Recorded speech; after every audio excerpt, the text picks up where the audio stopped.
झारखंड राज्य की राजधानी रांची, 5 परगना की धरती बुंडू में सबिन बची जाना बहुत जगह, इधर भी जगह, बैसी जाओ, सबिन बैठ जा। अच्छा, 5 परगना की धरती में हमने धनबाद बोकारो वाला भाषा पूछे पार भी तो ने दीदी साहब, हम इनकी भाषा मुझे पार भी ना कहना दिक्कत नहीं ना है, तो ठीक है अपने भाषा में बात करा जाए ना। तो आज 5 परगना के धरती में तमाम गांव ग्राम से आवल जुटल हमने के अभिभावक साहब, हमने माय मौसी साहब, हमने दीदी साहब, हमने नौजवान साथी साहब, समस्त जनता जनार्दन के सभी के 5 परगना के धरती में 5 और 5 10 अंग्रेज छोड़ के जोहार करे हो, तोहनी के नमस्कार करे हो, वंदन करे हो। तोहनी हमनी के ताकत लगा, तोहनी के सिवा हमने कुछ ना हो। हमने अभिभावक तोहनी, हमने भाई बहन सब तोहनी जे प्यार दुलार मिल रहे सब तोहनी के माध्यम से मिल रहे। यहाँ तक कि भारत के इतिहास में एक ऐसा चुनाव है कि तोहनी अपन चंदा उठाए के हमने चुनाव लड़ेला। तो सह खातिर सबसे पहले हम आभार जनता के करे हो। हमने जितना भी अभिभावक रूप में हा, माय मौसी सभा, दीदी सभा, काका जेठा सभा, सभी के हमें नमस्कार करे हो, वंदन करे हो, आदाब करे हो, और जितना भी हमारे नौजवान साथी तोहनियों के जोहार करे हो। आज के इस कार्यक्रम में हमारे बीच मंच में उपस्थित हमारे केंद्रीय कमेटी के तमाम पदाधिकारीगण, हमारे बीच महिला टीम की अध्यक्ष महोदया, हमारे बीच अल्पसंख्यक टीम के अध्यक्ष महोदय, प्रखंड कमेटी के तमाम पदाधिकारी एवं सदस्यगण, जिला टीम के तमाम पदाधिकारी एवं सदस्यगण, पंचायत टीम के तमाम पदाधिकारी एवं सदस्यगण, आप सभी का अभिनंदन करते हैं, जोहार करते हैं, नमस्कार करते हैं, आदाब करते हैं। हमारे बीच उपस्थित है इस देश के चौथे स्तंभ, लोकतंत्र के चौथे स्तंभ, जिन्हें हम और हमने कहा भी कि आज अगर भारत देश आजाद हुआ है तो उसमें मीडिया का एक बड़ा रोल रहा है, और हम उम्मीद करते हैं आज जो देश में आज जो व्यवस्था है उस व्यवस्था को दुरुस्त करने में आज पुनः हमारी क्रांतिकारी मीडिया का हम रोल होगा। तो आज हमारे जो मीडिया के कर्मी हैं, चाहे वो प्रिंट मीडिया से संबंधित हो, प्रेस मीडिया से संबंधित हो, डिजिटल इलेक्ट्रॉनिक्स अथवा अन्य किसी मीडिया से संबंधित जितने भी हमारे साथी आए हैं, हमारी भाई, हमारी बहनगण, उन सभी का भी अभिनंदन करते हैं। हम अभिनंदन करेंगे, जैसा कि देख पा रहे हैं भारी संख्या में स्थानीय थाना की टीम आई है, जिसमें पुलिसकर्मी भाई लोग भी हैं, पुलिसकर्मी बहन लोग भी हैं। आपको भी अभिनंदन करते हैं, आपका भी आभार जोहार करते हैं। और आज के इस कार्यक्रम के संचालन में जिन जिन लोगों ने अपनी भूमिका का निर्वहन किया है, जिस माध्यम से किया है, उन सभी का आभार करते हैं, अभिनंदन करते हैं, उनको भी बहुत बहुत धन्यवाद। तो आज 24 साल के झारखंड, आज हमने जितना भी नया नया गिदर सब हथिन, अपने के उम्र भी है 25 साल, 30 साल, 35 साल, यानी आज इतना भारी संख्या में जनसैलाब। और इस भीड़ से एक सवाल आज भी जिंदा है कि आखिर हम लोगों ने झारखंड राज्य किन के लिए अलग किया। आज तोहनिया बताओ कि आखिर झारखंड राज्य हमनी के पूर्वज, हमनी के बाप दादा लड़के जो अलग करल थे तो ककर खातिर अलग करल थे। ये धरती आगा भगवान बिरसा मुंडा के ओकरा नमन बंदन करे है। आज बताए दे आखिर ककर खातिर झारखंड राज्य अलग भले। झारखंड राज्य जब 2000 के झारखंड राज्य अलग करल गए तो उसी समय और 2 राज्य अलग भले। मध्य प्रदेश से छत्तीसगढ़ अलग कर रहा, जस्ट यह साइड में हमने क्या सिमडेगा जैसे पार करबी, गुमला जैसे पार करबी, छत्तीसगढ़ नाम के एक राज्य है, तो मध्य प्रदेश से काट के को नया राज्य बनेले। ठीक हमने उत्तर प्रदेश यानी गढ़वा साइड अगर जीवा तो उस साइड एक राज्य है उत्तराखंड, ओकरा भी उत्तर प्रदेश से अलग करके बनेले। उत्तर प्रदेश से उत्तराखंड के अलग सेम टाइम करल गए 2000 में, यानी झारखंड जिस समय बनल उसी समय इस भारत देश में और 2 नया राज्य बनल, और नाम छत्तीसगढ़ उत्तराखंड। लेकिन आज यहाँ जितना जहां जुटल है तो हमनी के पास बड़ा बड़ा मोबाइल हो, इंटरनेट हो, गूगल हो, पता कर लिया वो सब राज्य बने में एगो बिल्ली के भी गर्दन नहीं कटल गया। हमनी तो निर्मल दा के एकदम गोली मार के छलनी कर दिया। छत्तीसगढ़ के बनवे खातिर और उत्तराखंड के बनवे खातिर एगो बिलार के भी बलिदान नहीं मिले, इंसान तो छोड़ दे, यानी एगो बिल्ली भी नहीं मरल है उस राज्य के बनवे खातिर। तो हमारे झारखंड की तुलना अगर कोई बोलता है कि आप छत्तीसगढ़ का नीति से कीजिए, आप झारखंड की तुलना उत्तराखंड की नीति से कीजिए, तो हम करेंगे, हम करेंगे? बताइए। आज हर एक गांव में आप चले जाइए, चौक चौराहों को नजर गड़ाइए, हर एक गांव में हर समाज के लोगों का प्रतिमा मिलेगा। प्रतिमा कब का है? न झारखंड अलग करने के टाइम कोई पुलिस की गोली से मरा है, कोई पुलिस की लाठी से मरा है, कोई और किसी कारण झारखंड राज्य अलग करने के कारण मरा है। तो हमारे राज्य की तुलना, हमारे राज्य का अलग गठन किसी दूसरे राज्य से तुलना नहीं किया जाता है। ये बात सबसे पहले आप लोग दिल और दिमाग में बैठा लीजिए। कौन क्या कहता है कहने दीजिए।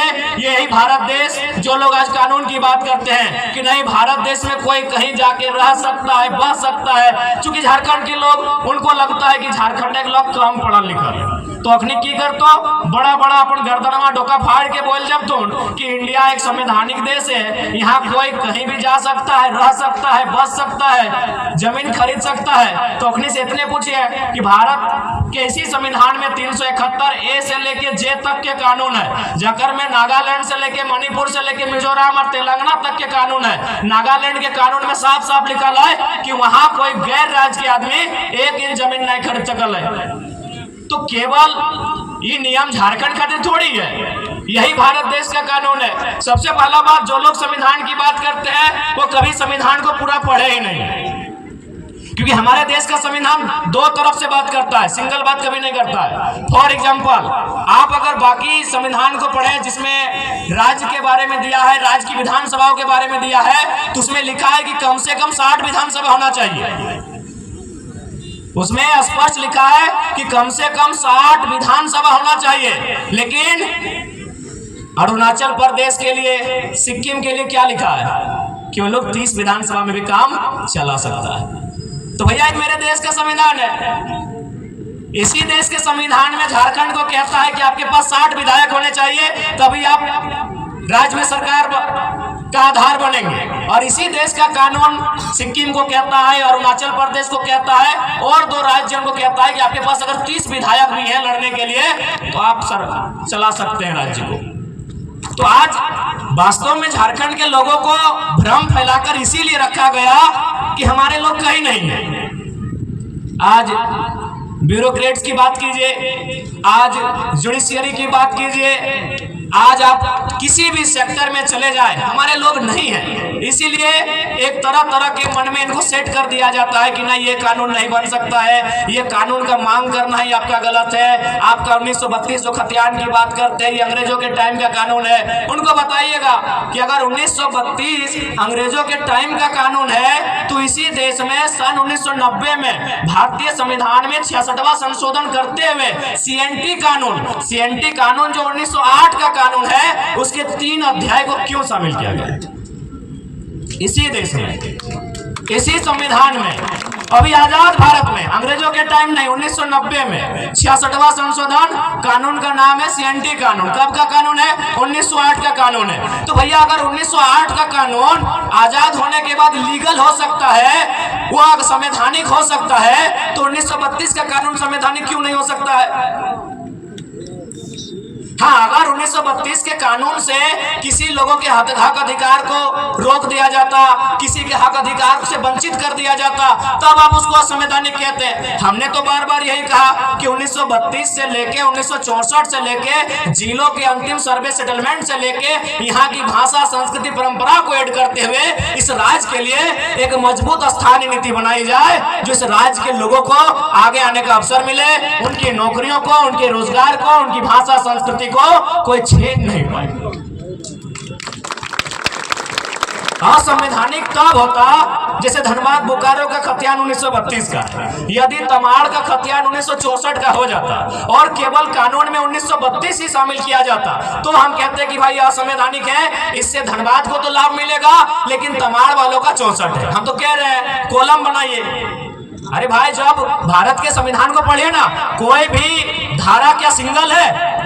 उप धारा है, उसमें अलग अलग क्लॉज है, A का 1 है, A1 का क है कि नहीं है? तो आप बिंदुवाज करके झारखंड की स्थानीय नीति को बनाइए, और यदि आप झारखंड की स्थानीय नीति नहीं बना पाते हैं तो फिर राजगद्दी छोड़ दीजिए। यदि आप नहीं बनाते हैं तो छोड़ दीजिए। और हमें लगता है, देखिए सबसे पहला बात है कि कन्विंस करना। बहुत सारे लोग कहते हैं कि नहीं, इससे क्या होगा कि बाहरी भीतरी के बीच रोष होगा। तो हम यही कहेंगे, चलिए यही बगल में उड़ीसा है, काफी संख्या में हमारे लोग हैं, सब पढ़े लिखे लोग हैं, सभी पढ़ल लिखल लगे, तो चलिए उड़ीसा में 4 गो फॉर्म धर के आते हैं। चलिए देखते हैं कई गो हमारे वहाँ वीडियो बनते हैं उड़ीसा में। चलिए देखते हैं कई गो थाना प्रभारी उड़ीसा में बनते हैं झारखंड के लोग। चलिए देखते हैं कई गो लोग वहाँ टीचर की नौकरी करते हैं। अरे भाई, जब झारखंड के लोग उड़ीसा में नहीं तो उड़ीसा के लोग झारखंड में क्यों? ज्यादा माथा खपाने की जरूरत नहीं है। झारखंड के लोग अगर उड़ीसा की सरकारी नौकरियों में नहीं, यदि झारखंड के लोगों का 1 इंच का कब्जा उड़ीसा में नहीं, बिहार में नहीं, छत्तीसगढ़ में नहीं, यूपी में नहीं, तो उनका कब्जा और उनका मनमानी यहाँ क्यों रहेगा? यही तो सवाल है।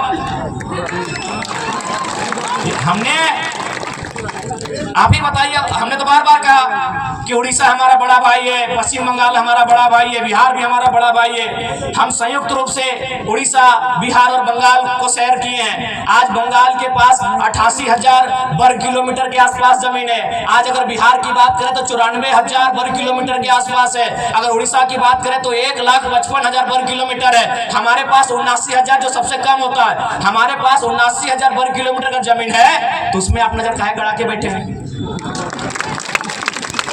उसमें आप नजर गड़ा के कहा बैठे हैं, बताइए। हमको यहाँ मीडिया के लोग हैं, पढ़े लिखे लोग बैठे हैं, बुद्धिजीवी लोग बैठे हैं। क्या किसी झारखंडी ने, मैं आज पूरे भीड़ से ये दावा करना चाहता हूँ और सवाल भी करना चाहता हूँ, क्या किसी झारखंडी ने उड़ीसा की राजधानी भुवनेश्वर, ना भुवनेश्वर है ना, उड़ीसा की राजधानी भुवनेश्वर, पश्चिम बंगाल की राजधानी कलकत्ता और बिहार की राजधानी पटना में 1 इंच जमीन कब्जा किया है? 1 इंच। हम सवाल पूछते हैं। हम बिल्कुल उन्हीं 3 स्टेट से हमारी पहचान रही है। तो क्या हमारे लोगों ने उड़ीसा की राजधानी में 1 इंच जमीन कब्जा किया है? क्या हमारे लोगों ने कलकत्ता में 1 इंच जमीन कब्जा किया है? क्या हमारे लोगों ने पटना में 1 इंच जमीन कब्जा किया है? नहीं किया है ना, नहीं किया है ना। चलिए आपको रांची देखना है, चलिए आपको रांची देखना है, हमारे जमीनों पे कब्जा, चलिए आपको देखना है। तो ये कौन सा बाहरी भीतरी का लड़ाई है भाई? माने आप हमको दबा के रखिएगा, हमको हम अपने जूते के नीचे रखिएगा, और अगर हम आवाज उठाएंगे, आपका विरोध करेंगे, आप कहेंगे बाहरी भीतरी की बात है। बताइए क्या गलत बात कह रहे हैं? हमको 1 इंच चले ना भुवनेश्वर में कि कोई झारखंडी जाके 1 इंच कब्जा करके बैठा। चलिए रांची घुमाते हैं, चलिए आपका रांची जिला ही घुमाते हैं। चलिए हजारों हजार एकड़ जमीन दिखाएंगे कि बाहर के लोग कब्जा करके बैठे हैं, जबरदस्ती कब्जा करके बैठे हैं। इसलिए हमारी लड़ाई कोई गलत नहीं है। हाँ, हम अभी कमजोर हैं, चूंकि समय हमारा कमजोर है, चूंकि सिस्टम उनके पास है। देखिए जो सही है उसको हम कहेंगे, लोग हमें वोट दे ना दे अलग बात है। हम कभी वोट लेने के लिए समझौता नहीं करेंगे। हम वोट लेने के लिए सुदेश महतो और हेमंत सोरेन बनने नहीं जा रहे हैं। जो सही है तो सही है, जो सही है तो सही है। झारखंड के साथ समझौता नहीं करेंगे। यदि हमको समझौता करना होता तो आज तोहनी के बतावे चाहिए, आज हम दिल्ली में शपथ लेते लिए। अरे उतना तो छोड़ दीजिए सांसद का, आपको क्या लगता है कि विधानसभा में ऑफर नहीं आ रहा है? विधानसभा में अभी तक 7-7 सीट का ऑफर आ चुका है कि आप हम लोग के साथ आइए, आपको 7 सीट देंगे। अगर आप जीत के आते हैं, अगर 7 सीट जीत जाते हैं तो 2 लड़का को आपका मंत्री बनाएंगे। तो ऐसा नहीं कि हम लोग को अभी ऑफर नहीं आ रहा है। अरे लोकसभा का चुनाव खत्म होने के बाद बाकी लोग दुनिया घूमने गया था, हम लोग उस दिन से भी रणनीति बना रहे हैं, उस दिन से हम लोग से लगातार संपर्क आ रहा है। तो ऐसा नहीं है कि हम लोग विधायक नहीं बन सकते। ऐसे भी 10 को विधानसभा में हम लोग 50 वोट लेके आए हैं। विधायक बनना हम लोग के लिए आज के डेट में कोई अब टफ काम नहीं है, लेकिन हम लोग विधायक बनने नहीं आए हैं, हम लोग इस राज्य का नेता बनने आए हैं। अब सुन लीजिए, विधायक बनने में और नेता बनने में अलग अंतर होता है। विधायक किसी की चापलूसी करके, पार्टी की गुलामी करके बन सकते हैं। अभी आप संजय सेठ जी, चलिए मंत्री हैं, उनको बधाई देते हैं। संजय सेठ नो डाउट सांसद है और मंत्री भी हैं, लेकिन नेता नहीं है, क्योंकि ये शख्स बिना पार्टी के वार्ड नहीं जीत सकता है। नेता नहीं है भैया। हम उनको बधाई देते हैं कि चलिए मंत्री बन गए, झारखंड के लिए काम कीजिए, लेकिन वो लीडर नहीं है। चूंकि वह एक उद्योग घराने से उनका संबंध था, अरबों के मालिक है और बीजेपी को अरबों अरबपति लोग पसंद है, खासकर व्यापारी वर्ग उनको पसंद आता है, टिकट दे दिया। बोलिए उनको बीजेपी और कांग्रेस का टिकट हटाए और एक पार्षद का चुनाव लड़ेगा, जीत जाएंगे हम नेता बोलेंगे नेता। और आपके सामने खड़े हैं संजय मेहता 1.5 लाख वोट, आपके सामने खड़े हैं देवेंद्र नाथ महतो 1,32,000 वोट। एक बूथ खर्चा नहीं दिया है भाई, इन्हें नेता कहा जाता है।